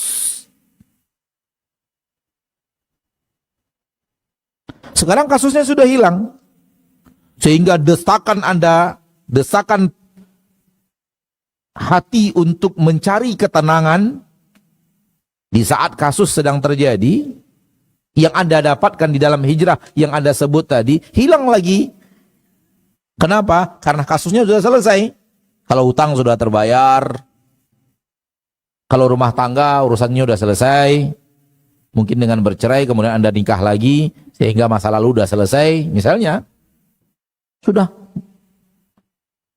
Kepedihan kasus itu sudah hilang, sehingga hati tidak lagi merasakan kebutuhan hijrah. Sekali lagi, ana hanya mencoba untuk menebak. Karena ini realita yang banyak kita temukan di dalam kalimat hijrah, orang-orang yang setelah itu kita temukan balik lagi ke masa lalunya. Lalu kita mencoba untuk melihat, dan realitanya terlalu banyak yang kita temukan hijrah itu karena kasus. Yang Allah inginkan itu hijrah karena Allah. Anda ketika ingin kembali kepada Allah untuk pengajian, benar-benar Anda ingin kembali bukan karena kasus. Bukan karena Anda sedang ada kasus rumah tangga, bukan karena Anda sedang ada kasus ekonomi, bukan karena Anda sedang diperiksa KPK, bukan karena Anda sedang, bukan itu. Murni Anda ingin kembali kepada Allah. Hati Anda ingin kembali kepada Allah. Ini akan membuatnya insya Allah semakin lama akan bertambah. Namun kalau hijrah yang Anda maksud adalah pelarian jiwa di saat sedang menderita, ketika jiwa itu sudah mulai tenang, penderitaannya sudah mulai habis, hilang rasa manisnya. Sehingga ya sudah mulai bosan lagi. Sekali lagi ana hanya ingin mengatakan tebakan. Diambil dari pengalaman. Mungkin saja tidak. Mungkin saja tidak. Yang terjadi, kalau tidak, kalau yang terjadi, kalau karena tidak, maka izinkan ana menebak, antum masih punya hubungan dengan teman-teman lama. Atau antum kembali kepada kebiasaan lama antum yang dia menggoda antum untuk jauh daripada agama. Itu yang harus diputus. Putuskan dulu teman-teman itu. Karena bagaimanapun Anda menikmati ibadah, yang namanya maksiat itu lebih indah. Lebih godaannya lebih besar. Sehingga berteman dengan orang-orang yang duduk di majelis ilmu, dengan berteman dengan pelaku maksiat, lebih indah berteman dengan pelaku maksiat. Karena pembicaraan sesuai dengan hawa nafsu, areal tempat bertemunya, areal yang sesuai dengan hawa nafsu. Hawa nafsu kita lebih condong kepada maksiat dan keindahan maksiat. Sampai kepada titik yang luar biasa baru orang bisa merasakan indahnya ketaatan. Sehingga dia tidak perlu lagi maksiat itu karena dia sudah merasakan indahnya taat kepada Allah. Dan itu level yang luar biasa. Oleh karena itu putuskan persahabatan dengan orang-orang yang mengajak Anda kembali ke masa lama, atau putuskan kebiasaan yang mengajak Anda kepada hal yang lama, sehingga mulai keindahan beribadah kepada Allah hilang. Dan harus dipaksa lagi. Harus ada aksi memaksa hawa nafsu untuk kembali kepada masa-masa lalu. Dan jangan tunggu melaksanakan ketaatan di saat jiwa itu tidak malas. Oh, itu nggak bisa. Tunggu jiwa ini tidak malas dulu baru mau rajin ibadah, akan malas terus. Akan malas terus. Karena jiwa lebih condong kepada malas dibanding kepada rajin. Sehingga para ulama menasihatkan, kalau ada orang yang ingin ibadahnya hanya di saat dia rajin saja, maka insya Allah mayoritas hidupnya kemalas. Justru malas itu adalah rintangan yang harus dihadapi untuk ibadah. Malas itu adalah rintangan yang harus dilawan agar kita bisa ibadah. Ketika Allah Tabaraka wa Ta'ala menyuruh kita ibadah, Allah menciptakan rintangan. Di antara rintangannya, malas itu tadi. Harus diterobos malas itu. Harus ditabrak. Oleh karena itu oleh karena itu Rasul mengatakan surga Allah pagari dengan hal yang tidak disukai. Di antaranya itu tidak suka untuk tabrak tidak suka itu. Ini disukai oleh Allah, tabrak. Jangan tunggu jiwa rajin dulu baru ibadah. Tidak begitu cara seorang hamba beribadah kepada Allah. Hamba beribadah kepada Allah itu melawan rasa malasnya, melawan rasa tidak inginnya, melawan rasa. Semakin rajin dia melawan, maka semakin bagus dia beribadah kepada Allah. Nah. Baik, barakallahu fiik, jazakallahu khairan untuk nasihatnya. Satu pertanyaan terakhir Ustaz dari pemirsa Asil TV. Nah. Assalamualaikum warahmatullahi wabarakatuh Ustaz. Waalaikumsalam warahmatullahi. Ustaz, mohon nasihatnya kepada kami selaku penuntut ilmu. Bagaimana hukumnya menyimak tahziran di media sosial tentang rokok Ustaz? Apakah ini mengurangi pahala puasa atau malah membatalkan puasa kita Ustaz? Syukran, jazakallahu khairan. Ada yang berbeda dengan mencari hukum rokok atau membicarakan orang yang sedang merokok. Itu dua hal yang berbeda. Dua hal yang berbeda. Kalau yang terjadi adalah membicarakan orang yang sedang merokok, larinya kepada membicarakan aib orang. Tapi kalau benar-benar mencari hukum rokok, benar-benar serius mencari hukum rokok, kalau serius ingin mencari hukum rokok, maka itu benar. Tapi apakah Anda yang sudah rajin mengaji masih ingin mencari hukum rokok itu hukumnya apa? Masih butuh lagi, masih ada keraguan dalam hati antum apa itu hukum rokok? Sejelas-jelas itu bahaya rokok, orang kafir saja ijma' dia berbahaya. Orang kafir ijma' sudah. Masa orang Islam nggak bisa ijma'? Sehingga orang kafir memperlakukan di negara mereka orang merokok lebih dahsyat daripada kita di Indonesia ini memperlakukan orang yang merokok. Saking mereka ijma' bahwa rokok itu berbahaya.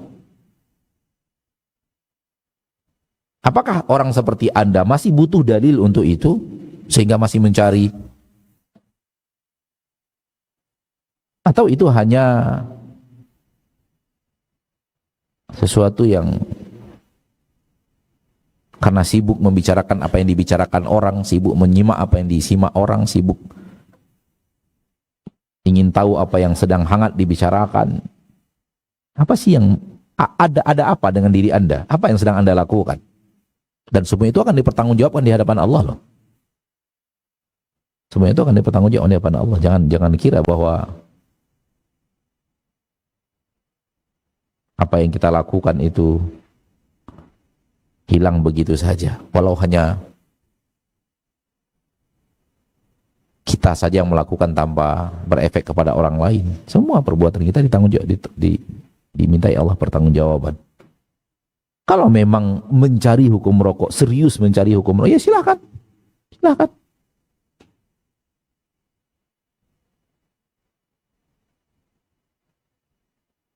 Itu yang bisa Anda jawab. Wallahu ta'ala alam. Dan sampai di sini pertemuan kita pada kesempatan yang berbahagia ini. Semoga Allah Jalla wa'ala membimbing hati kita, membimbing lisan kita, membimbing amal kita ke jalan yang Dia ridhoi. Ketahuilah bahwa jalan yang Allah ridhoi itu ada rintangan-rintangan yang Allah wujudkan. Dan hati selalu arahkan kepada Allah dan apa yang Allah ridhoi. Bukan arahkan kepada keinginan diri karena larinya kepada syahwat nanti. Kemudian bertemanlah dengan orang-orang saleh, duduklah di majelis-majelis yang membawa Anda kepada Allah dan membawa Anda kepada hari akhirat. Sehingga rasa malas itu ada juga yang melawan-lawannya untuk meninggalkan rasa malas dan mengarah kepada Allah Tabaraka wa Ta'ala. Sampai di sini pertemuan kita.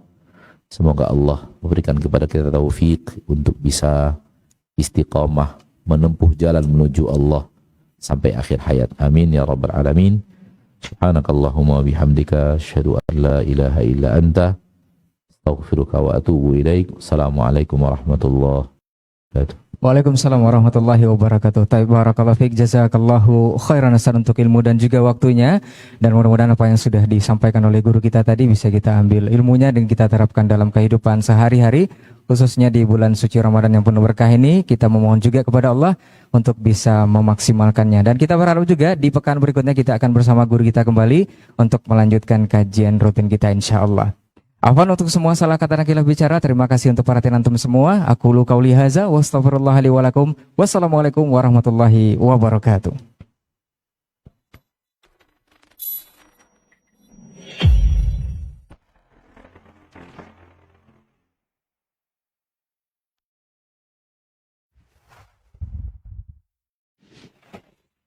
Assalamualaikum warahmatullahi wabarakatuh. Saudara-saudariku, para pemirsa Hasil TV dimanapun Anda berada, nimani wa rahimakumullah.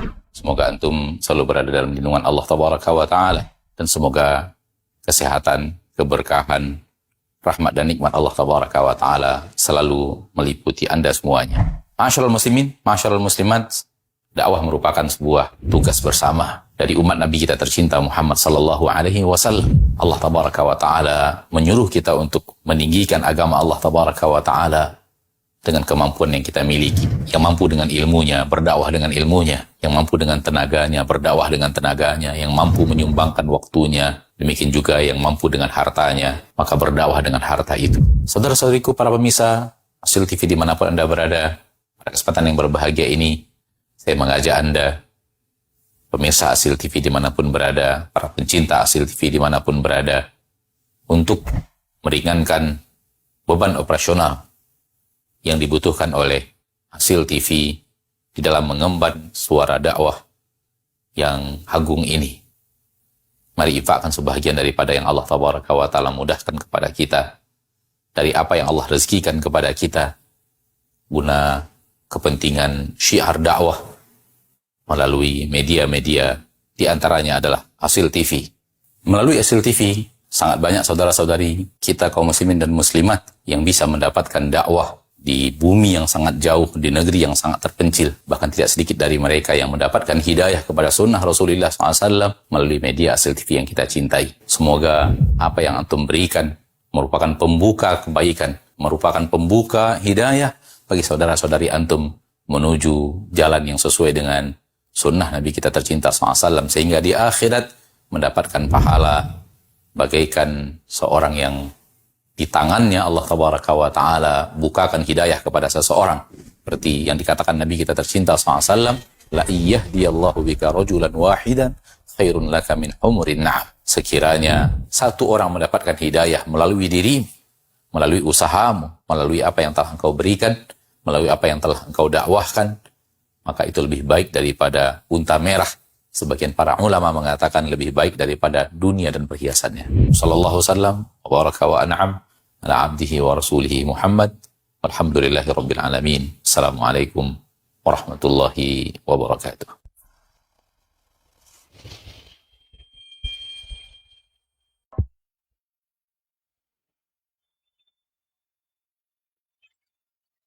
Bismillah, kaum muslimin yang dimuliakan Allah Subhanahu wa taala. Baginda Rasulullah SAW bersabda dalam hadis Anas bin Malik yang diriwayatkan oleh sebagian ashabus sunan. Qala Rasulullah sallallahu alaihi wasallam, "Inna minan nasi mafatihal khair maghaliqal syarr wa inna minan nasi mafatihal syarr maghaliqal khair." Wa qala fatuba liman ja'alallahu mafatihal khair ala yadayhi wa wailun liman ja'alallahu mafatihasy syarri ala yadayhi. Baginda Nabi sallallahu membagi manusia kepada dua kelompok besar. Kata beliau, di antara manusia ada yang menjadi pembuka pintu-pintu kebaikan, dan di antara manusia ada yang menjadi pembuka pintu-pintu keburukan. Lalu beliau mengatakan, berbahagialah bagi setiap orang yang jadikan Allah Subhanahu wa taala sebagai pembuka pintu-pintu kebaikan, penutup pintu-pintu kejelekan, dan celaka bagi orang-orang yang dijadikan Allah Ta'ala sebagai pembuka pintu keburukan, penutup pintu-pintu kebaikan. Bagaimana kita menjadi pembuka pintu kebaikan untuk kebaikan terhadap kaum muslimin, agama kita? Nah, kaum muslimin, pemirsa yang dimuliakan Allah Subhanahu wa Ta'ala, saya sekarang lagi berada di Provinsi Riau, berada di markas As-Sunnah Nusantara Al-Hijrah, yang kebetulan di sini adalah merupakan pembuka pintu-pintu kebaikan. Di tempat ini akan dijadikan sebagai tempat para pencari ilmu, para ulama, orang-orang alim membuka pintu kebaikan. Akan datang sejumlah para dai yang mendidik kaum muslimin di masa yang akan datang. Jail, generasi yang akan datang. Dan di sini kaum muslimin yang dimuliakan Allah Ta'ala akan datang sejumlah para penuntut ilmu di tempat ini. Dan hari ini pintu kebaikan bagi kaum muslimin sedang punya proyek penyelesaian masjid. Oleh sebab itu, saya Ustaz Abu Qatadah ikut mendukung untuk suksesnya program ini, pembuka pintu kebaikan. Maka mengajak kepada kaum muslimin yang memiliki harta kelebihan dari kebutuhan, harta yang melimpah, untuk menginfakkan hartanya dalam penyelesaian masjid ini. Mudah-mudahan dengan harta ini kita menjadi bagian dari pembuka pintu kebaikan, di mana kita akan berkolaborasi dengan sejumlah orang yang berilmu, memfasilitasi untuk selesainya masjid ini, dan kita mendapatkan bagian dari kebaikan ini dengan harta kita. Mudah-mudahan dengan adanya pembuka pintu kebaikan ini, kita diberikan jalan oleh Allah Subhanahu wa Ta'ala untuk ikut mensukseskan satu program yang sangat besar, tempat belajar kaum muslimin, tempat mengedukasi kaum muslimin, tempat berjihadnya para ustadz. Insya Allah dengan jihad kita akan terwujud masjid yang tentunya sangat cocok untuk mengembangkan dakwah Islam, khususnya nih di Provinsi Riau, dan untuk kebutuhan kaum muslimin ya di seluruh Indonesia. Assalamualaikum warahmatullahi wabarakatuh.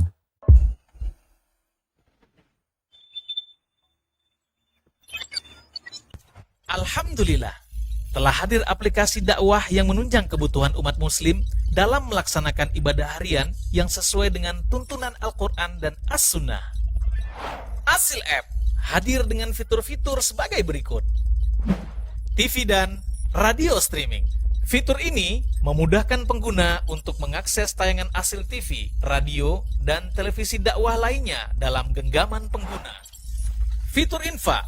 Pengguna dapat menyalurkan infak untuk pembangunan Markas Sunnah Nusantara Al-Hijrah dan infak pendidikan di Markas Sunnah Nusantara Al-Hijrah kapan saja dan di mana saja dengan sangat mudah. Al-Quran dan Hadis. Fitur Al-Quran yang